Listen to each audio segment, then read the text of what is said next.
아멘. 오늘 본문은 계속해서 주어지는 성도에 대한 권면의 심화이고 또 마무리, 권면의 마무리 도움닫기라고 할 수 있습니다.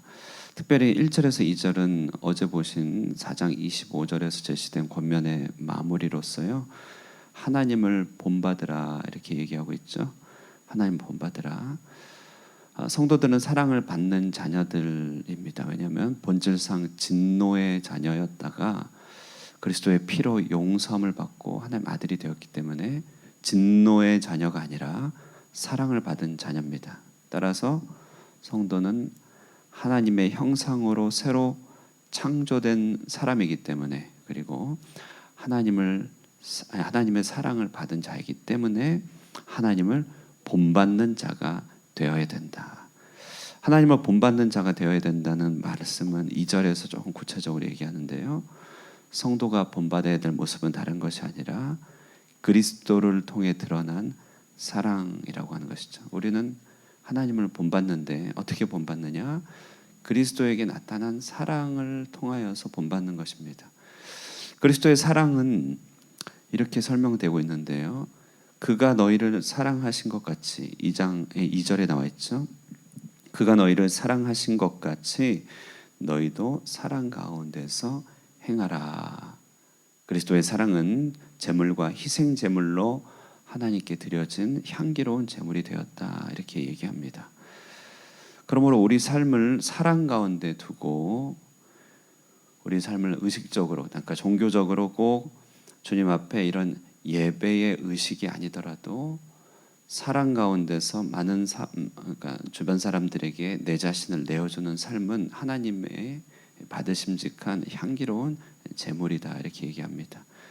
그래서 우리는 늘 성도를 향하여, 우리 미래 다음 세대를 향하여, 우리에게 붙여주신 영혼들을 향하여 우리 자신을 내어주는 삶, 이것을 다른 표현을 하면은 조금 공간을 마련해 주는 것이죠. 삶의 공간, 마음의 공간, 우리 의식의 공간을 비워드리고 우리 기도의 상당 부분을 우리의 주변 사람들을 위하여 기도하고, 우리의 행동과 시간의 많은 부분들을 비워서 우리 사랑하는 사람들에게 채워주는 일들, 이런 것들이 곧 하나님께 올려드리는 향기로운 제물이라고 하는 것입니다. 이게 하나님을 본받는 자가 된다. 우리가 하나님을 본받는 자가 되라. 이게 첫 번째 오늘 권면이라면요, 두 번째는 이런 향기로운 제사인 참된 사랑과 대비되는 거짓된 사랑에 대한 교훈이 3절부터 14절까지 얘기 나옵니다. 그것은 다름 아니라 성적인 부도덕을 경계하라고 하는 가르침입니다. 오늘 3절에서 14절 말씀은 제법 간접적인 표현으로 이렇게 우리에게 권면하고 있지만 아주 끈질기고도 아주 길게 이 한 주제를 다루고 있습니다. 그러니까 이 단일 주제로서 상당히 긴 본문을 다루고 있기 때문에 우리 현대 문화와 아주 결부하여서 중요하게 여겨진다라고 할 수 있죠. 우리는 신자로서 이 부분에서 거리가 멀리 있다 할 수 있겠죠. 신자기 때문에, 교회도 오래 다녔기 때문에 이 부분에서 이런 죄에 대해서 우리는 아서라, 아예 그냥 가치 판단이 돼 있을지 모르겠지만 이 세대의 형편이 그렇지 않습니다. 그리고 우리도 언제든 유혹이 있음을 기억하고 우리의 내적인 유혹은 언제든지 찾아오는 것이죠. 그래서 오늘 본문을 잘 기억해야 됩니다. 3절부터는 여러 가지 성적 부도덕에 해당되는 케이스들을 언급하는데요, 가장 먼저 언급하고 있는 것이 음행이라고 하는 것입니다. 이 음행이라고 하는 이 말의 헬라어, 그리스어는 포르네이아라고 하는 단어입니다. 자, 여기서 우리가 아는 포르노그라피라고 하는 말이 나오죠. 모든 성적인 부도덕함을 포함하는 단어, 음행을 멀리하라 얘기합니다. 그리고 그 다음에 나오는 것이 이제 온갖 더러운 것이라고 하는 표현이 나오는데요, 이것은 성적으로 과몰입된 상태, 집착된 상태를 말합니다. 그 다음에 이제 탐욕이라고 하는 단어가 나오는데 아주 완화된 표현이죠. 완화된 표현입니다. 탐욕은 여기 보면 맥락상 대상을 성적인 도구로 삼고자 하는 강한 욕망을 말하는 것이죠. 그러니까 물질적인 탐욕이라는 단어를 끌어왔지만 맥락상 성적인 부도덕과 마음의 경향성을 말하는 것입니다. 그런데 바울의 권면은 뭐냐면 이름조차 부르지 말라고 합니다. 여러분, 우리가 이름을 부르면 존재가 살아나죠. 우리가 이제 서로를 볼 때 이름을 모르면 그냥 성도님, 형제님 하다가 누군가 우리 교제권 안에 들어오는 순간은 뭡니까? 그의 이름을 불러주기 시작하는 거잖아요. 누구누구 집사님, 누구누구 권사님, 이렇게 이름이 우리 마음에 이렇게 차곡차곡 쌓이면 우리의 것이 된다는 것이죠. 근데 꼭 마찬가지로 음행에 관련된 것도 이름을 부르는 순간 살아나서 우리를 집어삼킨다는 것이에요. 그래서 가장 좋은 방법은 뭐냐면 우리가 이름조차 부르지 않는 것입니다. 이름조차 부르지 않는 것이에요. 더 이상 논증할 필요 없는 성도들의 마땅한 바라고 얘기함으로써 이 부분에 대해서는 언급을 회피하는 것이 우리로서는 굉장히 아주 좋은 방법이다라고 하는 것입니다.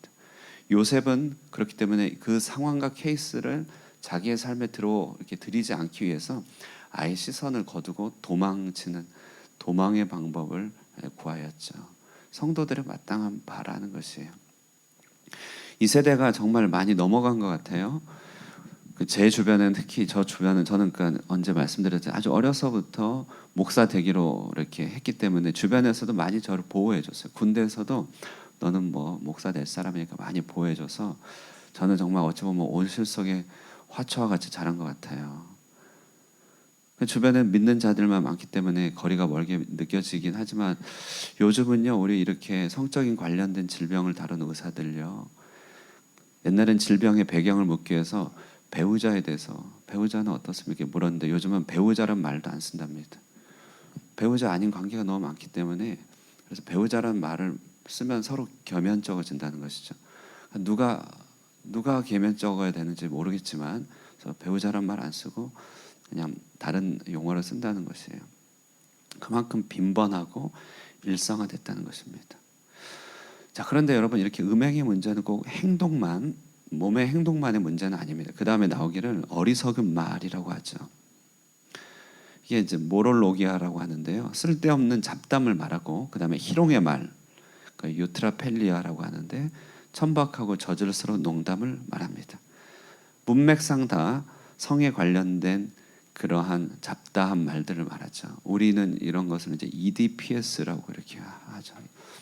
EDPS, 음담패설이다, 줄임말. 자, 근데 이런 것들에 대해서 경계하는 것이 왜 그렇게 중요한가? 에베소서 5장 5절에 말합니다. 우리 한번 읽어볼까요? 읽겠습니다. 시작.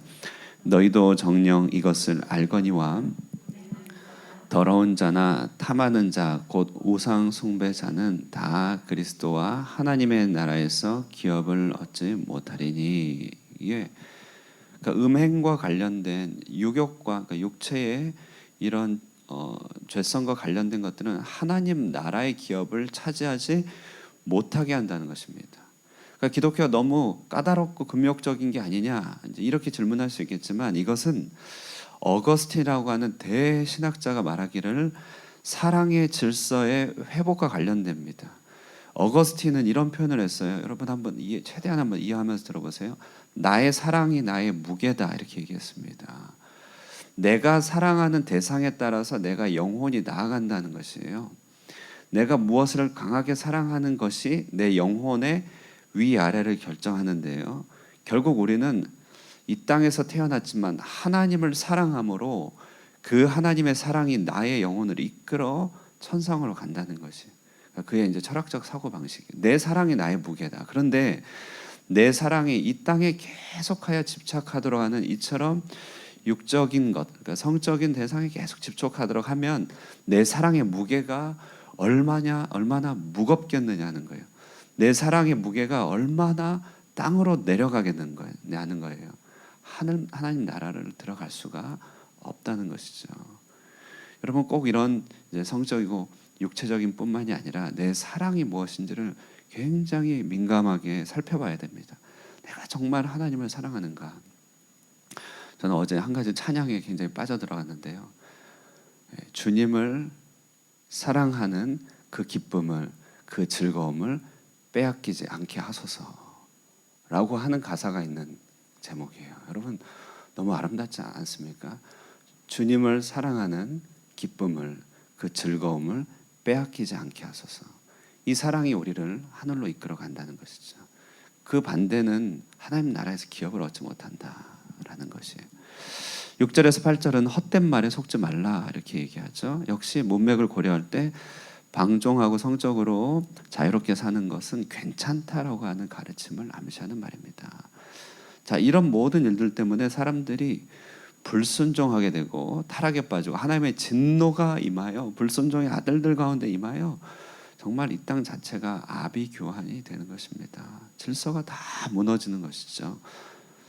바울은 이런 헛된 말을 가르치고 따르는 자들과 우리에게 권면하기를 함께하지 말라. 주변에 이런 자들이 있으면 선을 긋고 차라리 함께하지 말라. 강한 금지를 얘기하고 있습니다. 자, 그러면 어떻게 살아가야 되느냐? 8절에서 14절은 반대급부처럼 빛의 자녀들처럼 행하라 라고 합니다. 음행의 삶이 아니라 빛의 열매를 맺어야 되고 10절에서 11절 더더욱더 주를 기쁘시게 할 것이 무엇인가 시험하여 보라. 주님을 사랑하는 그 기쁨을, 그 즐거움을 뺏기지 말아야 되는 것입니다. 바울은 성적 방종의 문화 속에 살았던 지난 날들의 삶을 묘사하기를 잠자는 자라고 말합니다. 저 방금 말씀드린 어거스틴이라고 하는 사람도 이 성적 방종에 깊이 빠졌던 사람입니다. 사생자를 낳았고 깊은 방종 가운데 살다가 깨우쳐 하나님께로 돌이켜 그의 삶을 완전히 돌이켜 사랑의 질서를 회복하여 쓴 책, 그 유명한 책 참회록이라고 있습니다. 저는 여러분에게 꼭 권하고 싶습니다. 오늘날 같은 시대에 더욱더 필요한 책이죠. 그러면 여기서 말하는 게 금욕을 말하는 것인가? 사실 카톨릭의 해법은요, 수도원적 대응이라고 합니다. 카톨릭은 오늘 여기서 말하는 성적 반종에 대한 대응으로서 정결을 앞으로 내세웁니다. 여기서 말하는 정결이라고 하는 것은 신학적인 비움의 원리라고 합니다. 비움. 토마스 아퀴나스는 이런 정결을 일컬어 하나님을 위한 비움이라고 하는데 좀 이해하기 쉬운 말로 하면 독신서약을 말합니다. 독신이 된다는 것은 하나님을 위해 비워지는 것이다. 그분의 임재에 자유롭게 열려 있는 것이다. 그분의 사역을 위해 언제든 쓰임 받을 수 있게 되는 것을 말한다. 프란체스코의 길레스 형제는 이렇게 말합니다. 내가 독신을 말할 때는 하나님의 은총으로 모든 감각을 파수하는 것을 의미한다. 바울도 경우에 따라서는 이를 권하기는 했습니다. 그래서 받을만 하면 받을 수 있는 내용이긴 합니다. 자, 그런데 기독교의 대응은 정결이라고 하는 그런 개념이 아니고 기독교의 대응은 순결이라고 대응했습니다. 카톨릭적인 비움이나 금욕이 아니라 아까 말씀드린 질서의 회복으로 우리는 대응했습니다. 기독교는요. 그래서 성을 혼인의 질서 안에 두는 것이죠. 그래서 혼인을 거룩하게 하고 완성하고 풍요롭게 하는 원리로 뒀습니다. 그래서 혼인 바깥에서의 성은 순결하지 않은 것이라 거리를 두겠지만 혼인 안에서의 성은 순결을 보호하는 것이다. 순결의 수단이 됩니다. 심지어 바울은 결혼 안에서의 성을 그리스도와 교회 연합의 신비로 격상합니다. 뒤에 나오는 부부간의 규례에 나와요.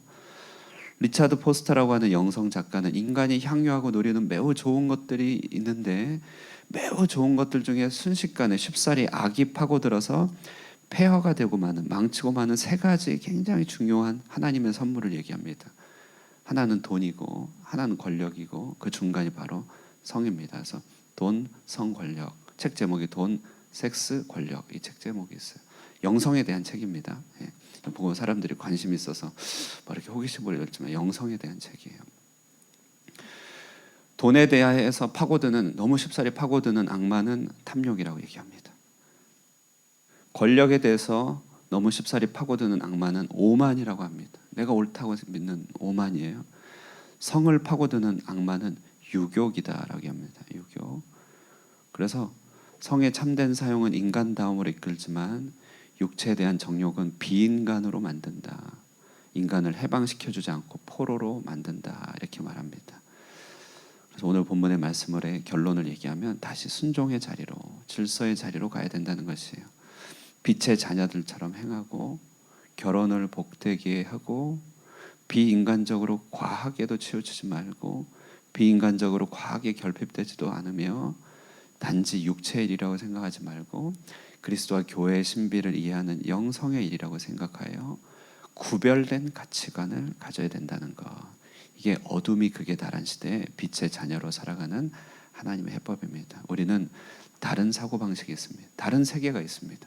정말 물과 기름이 섞이지 않는 비중이 다른, 서로 섞이지 않는 다른 세계 속에서 살아가고 있습니다. 우리는 명백한 가치관을 가지고 빛의 자녀로 살아갈 수 있어야 되겠습니다. 오늘도 이와 같이 하나님의 말씀을 받들어 빛의 자녀로 살아가시는 저와 여러분 되시기를 주님의 이름으로 축원드립니다.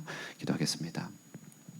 하나님 아버지, 주님의 영광스러운 능력과 은총에 따라 이 땅 가운데 세상을 창조하여 주시고 하나님의 바른 질서 가운데 우리의 삶을 온전히 거하게 하여 주시는 놀라운 섭리들을 기억해 보게 됩니다. 오늘 하나님, 이 시대가 하나님의 질서를 외면하고 폐허로 만들며 무너뜨리고 타락시키는 안타까운 모습을 바라보게 됩니다. 그 속에서 하나님, 주께서 우리를 빛의 자녀로 부르시고 하나님의 영광을 드러내는 존재로 우리를 이끌어 주셨사오니 주님 나라 안에서의 온전한 질서를 우리가 늘 간직하게 하여 주시고 주께서 기뻐하시는 삶의 하나님 귀한 순결을 잘 이뤄가는 하나님의 백성이 되게 하여 주시옵소서. 그래야 이 땅을 향한 온전한 교훈이 되게 하여 주시고 세상의 빛을 비추이는 하나님의 백성의 삶을 늘 살아갈 수 있게 하여 주시며 어두워지고 황폐해져가는 이 세대를 바라보며 안타까운 마음으로 기도하며 우리와 우리 자녀들을 위하여 울며 기도하며 시대를 구속하기 위하여 우리 삶을 드리는 하나님의 백성 되도록 인도하여 주시옵소서. 일상의 유혹으로부터 우리를 지켜주시고 오늘 하루의 삶도 주의 거룩한 성령의 임재 가운데서 승리케 하여 주시기를 바라고 살아계신 예수님의 이름으로 기도드리옵나이다. 아멘. 예, 우리 이 시대를 향하여서 애통하는 마음으로 기도하시고 무엇보다도 우리 자녀들의 세대를 향하여서 눈물로 기도하며 주의 성령께서 우리 자녀들의 마음과 우리 생각과 우리 속사람을 견고하게 지켜주시기를 위하여 기도하시고 교회를 위하여 기도하시고 돌아가도록 하겠습니다. 기도하겠습니다.